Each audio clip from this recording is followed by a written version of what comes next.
cabaran-cabarannya. Tadi sebelum kita live pun tadi Puan ada cakap kalau nak mengemas ni tak boleh tuan punya rumah tu ada kat situ. Betul. Kita nak buang barang-barang ni kadang dia sayang kesian dan sebagainya. Dia siap tunggu kat luar rumah tu jadi mando. Jadi macam macam mana nak? Oh ni boleh lagi ni. Ni nanti nak guna nanti. Nanti tu dah bertahun dah. Jadi macam mana nak menangani perkara macam tu? Sebab kita deal dengan anak dia kan, sebab pengadu tu anak lah. Jadi bila mula-mula dia duduk dekat situ dalam sejam dua agaknya tak tahan panas walaupun ada kipas tapi memang panas lah. Kerja kita ni panas terik sampai sunburn muka kan.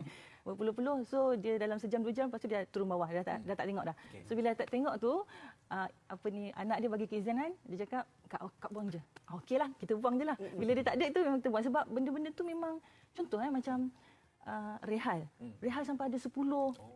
Lepas tu sayang nak buang kan. Sayang nak buang kan. Kalau macam kita bila dah terlalu banyak kita dekat surau ke dekat masjid ke kan. Tapi sampai banyak tak guna pun.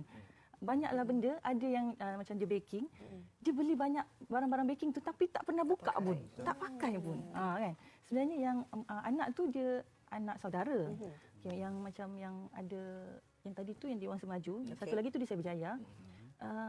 Apa yang saya tengok dan ramai juga DM saya, kebanyakannya perempuan yang dah kematian suami. Yang dah kematian suami and then anak pun tak duduk sekali. Jadi mungkin dia orang rasa kesunyian.